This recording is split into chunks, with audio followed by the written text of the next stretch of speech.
I want to share with you what our team fighting to finish. Have you ever embarked in a battle that you want to see it to the end? The condition with which you are fighting may not be favorable to you. Our daily lives are battlefield. We may not be contented with what we have seen. Are we winning? Or are we belaboring issues? Or are we being weighed down by the circumstances we are confronted with? I have to let you know that it is only when there is no hope of escape will an army fight to the finish. What have you started? You have to finish it. Paul said, I have fought a good fight of faith and I have finished it. And the crown of life is what I am waiting for. Can you say that of yourself? Can you say that of yourself? And I want you to know that everything that comes to us in life, we have in hand in it. Because what we seek is seeking us. The depth calleth the depth. What do we seek today? What do we seek today in spite of the surroundings that are harassing us? In spite of the things that are confronting us on our day-to-day living? I want to tell you that temporary defeat only gives you power. Difficulties will teach you the necessity of invention and the redoubled exertion. Dangers will give you courage. Don't worry about the opposing circumstances. It often creates strength. Opposition will give you greater power of resistance. I know to overcome one barrier gives you a greater ability to overcome the next. What are you faced with? Without perseverance, genius wastes its effort in a maze of inconsistencies. What is it? It is cowardice to grumble about circumstances. You cannot measure a man by the failure. You can't measure a man by his failures alone. You must seek to know what he makes of them.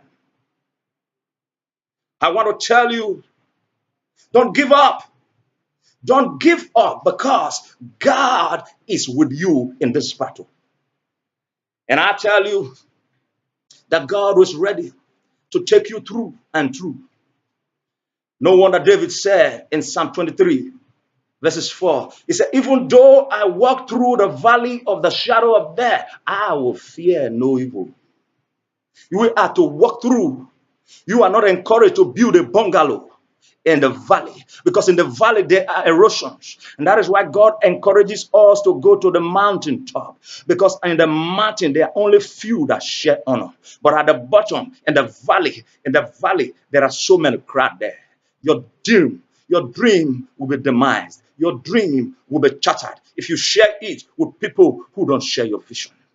And I want you to know today that God is with you. That God is with you. Don't worry. Don't be weary in whatever you are engaged in. Because you should know that the weapons of our warfare are not carnal, but they are mighty through God to bring down of strongholds. What are the strongholds in your life? What are the strongholds in your career? What are the strongholds in your marriage? What are the strongholds wherever you are? Pull them down, because God has given you the key. He gave you the power. He gave you the power, the audacity, the authority to be able to bring down every works of the enemy. The earlier, the better you know, the better for you. And I want you to know that God loved us and he gave us power. But if we don't know, it is what we know that will empower us. It is what we know that will secure our victory. David embarked on a battle. And upon his return to Ziklag, in 1 Samuel chapter 30, verse 1 to 6, the enumeration of sorrow, the lamentation of weeping were there. The people were weeping. And David got into the scene. He saw that his wife and his children was kidnapped. They were taken away.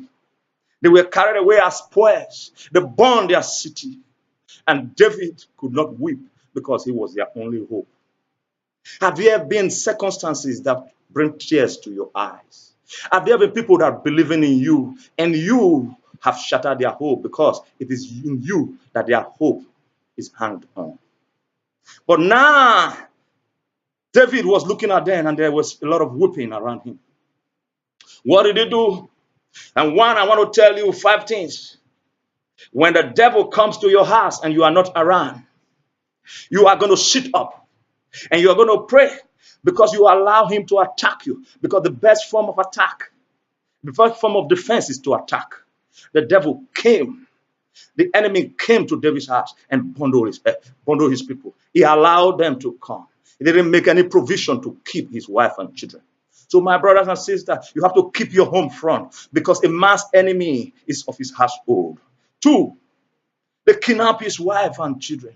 You may escape the wrath of the devil. You may escape the wrath of the season. The circumstances you may be able to shop it and topple it. But what about your wife and children? You have to put them under the watchful eye of God. Keep them under the loving care of God. 3, they burn the city. What are the beloved circumstances? Your environment, your beautiful place. They have burned them down because there was no guy at hand to resist them. 4, the people were thinking about stoning David.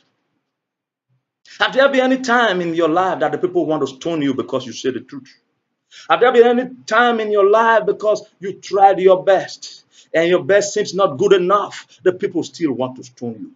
Those situations are coming if you have not seen it. The situations are coming if you have not witnessed it. The situations have come if you have not witnessed it. Because I have seen such situations. I have witnessed it. They want to stone you. They want to bring you down. But I want you to know that God is still alive. He's still alive. He is still alive. In verse 5 of 1 Samuel 36. In verse 6 of it, the Bible let us understand.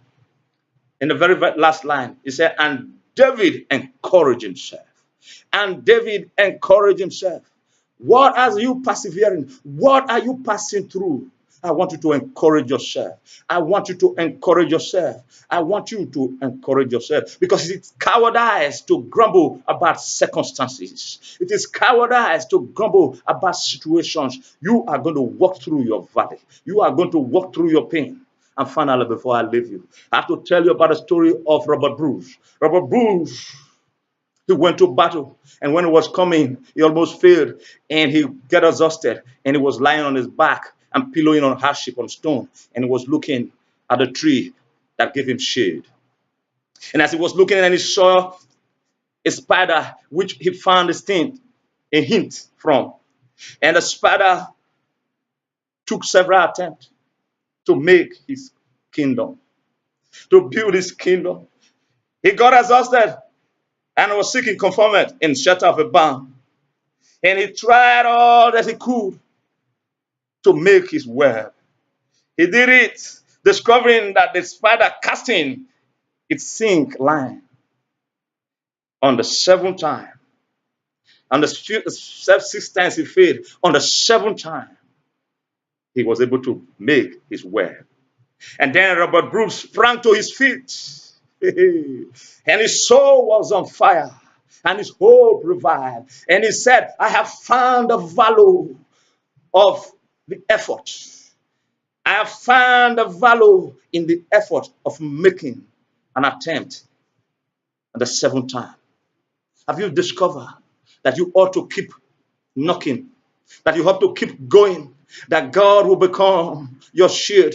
Don't embark on a battle where there are no spoils. And David went and took his wife and took his children and took everything that are there and took all that they have as spoils.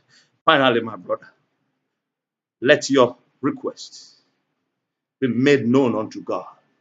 But show your courage, show your persistency, show your perseverance. And through all this, God will make you an overcomer.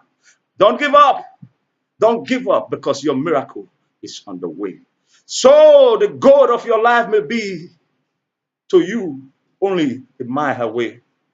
It might be a yard away. Don't give up with the momentum that you start up with. Don't give up because failure is not final. Don't let your failure define you. And God will richly bless you. In Jesus' name I pray.